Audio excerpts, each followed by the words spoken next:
woo les acteurs culturels woo les praticiens woo les danseurs woo les musiciens woo les comédiens proposer leen agenda am proposer leen également projet bi bu gars yi d'accord à l'unanimité mais mu def lancement bi avec l'ensemble des acteurs culturels mais ce qui s'est passé ici ku ko tuddee rupture da ngay wax lu la neex mais le maire a usé également de ses pouvoirs pour def lu ko neex ñun nag ku def lu ko neex ñun aussi ñu on prend nos responsabilités ñu def lu ñu neex beneen mbir man je suis membre de la commission culturelle mais xam nga tey li doy waa triste mooy la présidente commission culturelle tey mi ngi toog mel ni koo xamante ni bokkul ko ndaje mi Fadam Mbow moom mooy présidente commission culturelle kenn associé wu ko ci lenn et puis nooy mën a amee une commission culturelle comme ni ko texte yi waxee ngay créer également ce comité de pilotage ba pare naan waa commission culturelle bi dem leen ngeen taf ci li nga xamante ni moom mooy mais non mais c'est extraordinaire c'est grave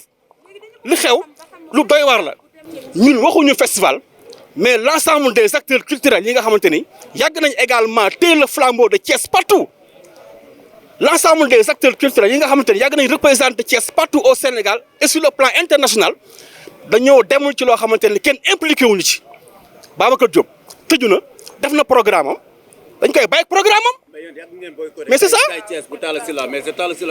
mais loo ci gis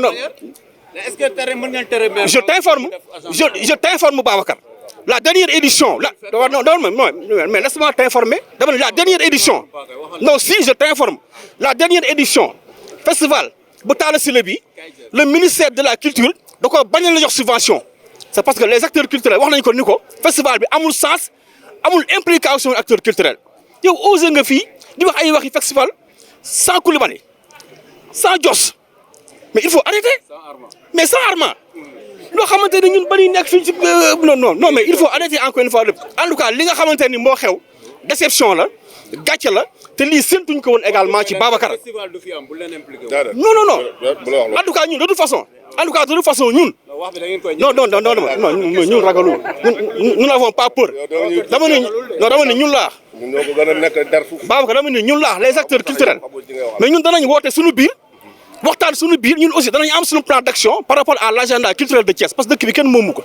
te lii am fii c'est aberrant c'est grave te séntuñu ko woon également ci Babacar tëju def sa programme génn def sa lancement sans que et puis Babacar tout à l'heure dégg naa muy lim yenn acteurs culturels ñooñu dañ leen a bind rek ci comité bi mais ñu ci bari yëguñu bi ñuy élaborer n'est-ce pas le programme c'est ce qui s'est passé en tout cas de toute façon ñun danañ waxtaan suñu biir li ñu mën danañ ko def jàpp leen ni Babacar maire bi def na programme am te booleewu ci acteurs culturels yi loolu mooy wax ji léegi nag ñun danañ dajaloo xool comment réagir par rapport à ça. Joos wax na ko ñun Thiès moo ñu ñor l'animation de la ville de Thiès moo ñu ñor on l'a toujours fait que ça soit l'appui de l'État central ou l'appui également de l'État décentralisé on l'a toujours fait et on va continuer à le faire avec nos propres moyens comme on l'a toujours fait non Babacar ñu nekkuñu foofu.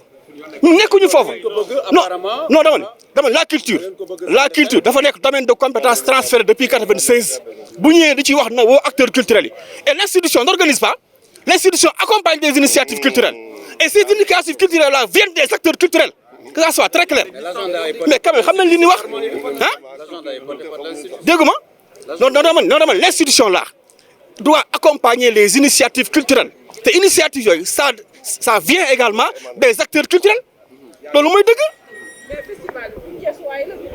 waxuñu wax festival ñun on parle du programme d'une manière générale le festival benn mbir la ci programme bi ñun programme la ñuy wax programme 2022 2023 moom la ñuy wax Babacar da ko def te woowu ci acteurs culturels et le prenons nag mais woowuñu yaa ngi mel ni conseil municipal ba pare membre de la commission culturelle non commission culturelle dégg nga li ma wax président bi nit ñi noonu la ñibbee ak sañ-seem dégg nga li ma wax nee na moom comité bi la woo ñoo ko defara programme am léegi nous prenons acte c'est pas normal. tey suñu teewaay fii dafa nekk teewaayu man la Macoumba Diaw président des artistes de la région de Thiès AMRTS donc tey suñu teewaay fii dafa nekk teewaayu mbetteel teewaay boo xamante ni vraiment dañoo am lu ñu bett ci li fi nekk mooy mënoo def sa agenda culturel sans nga impliquer ñi nga xamante ni mooy les artistes mu nekkul doy waar Thiès nag li yàgg na fi te buñ ko arrêté wul culture bi dana fi sooxe te commencé na sooxe donc ñun li ñuy wax rek moom mooy rejeté wuñu ñu woo ñu pour ñu toog waxtaan mais li ñu bëgg a def ni ci lancement bi ñu duñ ko nangu te du fi amee dañuy wax dëgg gi te dee ndaxte culture nekk na loo xam te ni moom mooy première ci dëkk li nga xam te ne moo koy doxal ndax mooy accompagner lépp kon monsieur le maire Babacar Diop su amee il faut nga woo les artistes képp koo xam te ne dafa nekk ci benn section muy danse muy théâtre muy peintre nga woo leen ñu waxtaan mais mënoo tëju ci benn ruq def sa benn agenda sans nga impliqué ñu ci biir loolu duñ ko accepté ndax bu ñu nee culture nit ñoo tax beneen bi des moom mooy am na ñi nga xamante ne ñoo bokk ci comité culture bi dem ba ma leen woowee dañ ma ni carrément suñu agenda bu ñu koy def yéen seen yoon nekku ci du ma cité turu kenn mais ñi may waxal xam nañ seen bopp donc nag pour mu jàll nañu woote waat ñu toog ñu waxtaan xool kat ñun Thiès moo ñu ñor. mais Macoumba maire moom woote na wax dëgg yàlla woo na leen. woowul kenn. léegi si fin woowul kenn je suis le président des artistes musiciens mais woowuñu kenn. démb woowul kenn démb la envoyé ay lettres ay ci guddi gi def plan am loolu c'est pas normal donc nag comme moom moo fi nekk maire lu mu bëgg a def ñu duñ ko accepté na woo nit ñi ñu waxtaan. pour mën a jëmale suñu culture biir Thiès mu dox bis des mooy ñu mu ko dénk aussi mu xool leen ndax nit soo koy dénk dara da koy xam mais mënoo jël ay nit yaa ma neex rek dénk leen culture ñu koy yàq la duñ ko accepté looloo am Thiès ñu yor culture bi di ko diriger xamuñu dara parce que xamuñ ci culture dara donc duñ sax ay artistes du ma cité turu kenn mais lii bu ñu bëggee mu jàll nañ ñu woo ñu waxtaan loolu la dafa naa mooy régler problème bi mais sinon agenda bi kenn du ko bàyyi mu jàll non pare nañ pour def lépp on est prêt pour tout. Babacar Lidios, je suis le président de l'association dynamique des artistes plasticiens de Thiès et membre du collectif Thiès Ville de Culture. Donc en même temps, je suis le président de la commission ad hoc de la SODAV à Thiès. Voilà, donc par rapport à cette rencontre d'aujourd'hui, on a été vraiment surpris et déçus à la fois. Parce que nous, on pensait qu'il y a une rupture des âmes au niveau de la gestion de la culture par la mairie de Thiès. Mais le nouveau maire, il est en train de commettre les mêmes erreurs que Talla Sylla. Parce que tu ne peux pas concocter un agenda culturel sans pour autant impliquer les acteurs culturels de cette ville. Ce n'est pas possible. De un. De deux, tous les membres du comité de pilotage de ce fameux festival qu'il a dit, pratiquement nous sommes de Thiès. Et c'est comme si Thiès était constitué de bras cassés. Et tout le monde sait que sur le plan culturel, Thiès n'a rien à envier à aucune ville du Sénégal. Le plus grand salon du livre du Sénégal se tient à Thiès. Les plus grands orchestres du Sénégal viennent de Thiès. Les plus grands acteurs du Sénégal viennent de Thiès. Donc ce qui nous a vraiment surpris aujourd'hui, le maire a adopté une démarche qui n'est pas du tout participative. On a vraiment écouté, mais on ne s'est pas retrouvé dans l'agenda. On ne s'est pas du tout retrouvé dans l'agenda. Et quand tu fais un agenda pour une ville, pour des acteurs, moi je pense que nous sommes dit tout. Donc cette démarche, ou bien cette rupture qu'on attendait pour cette nouvelle équipe, vraiment ça a été une déception pour tous les acteurs de culture. C'est qu'il faut qu'ils arrêtent de dire des choses, des contre-vérités aux populations. Il a cité beaucoup d'artistes thiessois que nous sommes dans la communauté, nous sommes parce que nous comprenons. Il a parlé de Massané, il a parlé de Yad. Nous, on est tout le temps en contact. Massané, à chaque fois quand on est à Paris, on déjeune ensemble. Donc nous savons Massané, chaque jour on s'appelle, on se parle. Koulou qui est là, qui est membre de la Flash, il n'était même pas au courant. Donc posez-vous une question. Si Massané était au courant, était impliqué. Donc Koulou qui est le membre fondateur du groupe Flash, est-ce que donc il faut qu'ils arrêtent.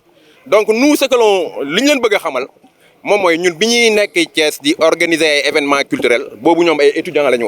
Parce que nous on a fait 25 ans de carrière dans l'activité culturelle ou plus. Donc il faut qu'ils arrêtent. Il y a beaucoup de journalistes qui sont là. Il y a depuis 1998 de suivre, découvrir sur les événements culturels.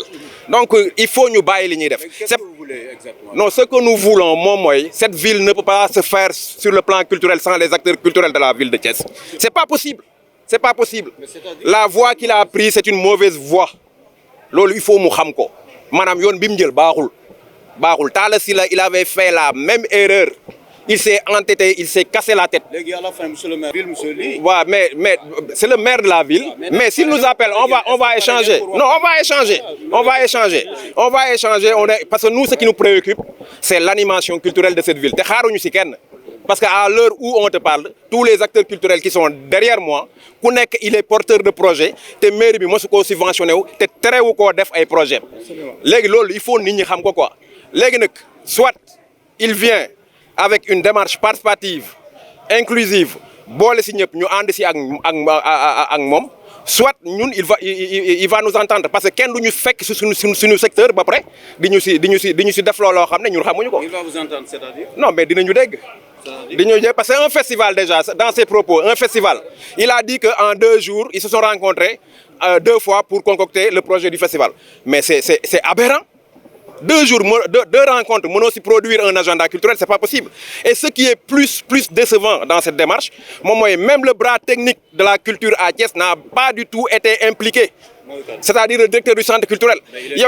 Non, mais il était présent parce qu'il est contraint d'être présent. Parce que si le gouverneur l'appelle pour le demander d'être présent, il est obligé de venir. Le directeur est là, Non, il est présent, mais il n'a pas du tout été impliqué dans la confection de l'agenda culturel. Ce que je dis, je le sais. Nous, on vit de culture. Mais il est membre du comité. Il y a beaucoup de gens qui figurent dans le comité. Ils ne sont même pas au courant qu'ils sont membres du comité. Je t'ai parlé de l'exemple de Massane. Ils ont cité Massane. Massane, elle n'est pas au courant. Il n'est pas au courant. Et puis Massane, elle ne vit plus à Thiès. Donc il faut que les gens arrêtent. Le directeur, vous êtes des journalistes, allez au centre culturel et demandez-lui s'il a participé à la confection de l'agenda culturel de cette ville. Il ne dit rien consent. Ah non, mais attends, non. Moi, ce que je te dis, voilà. Concrètement.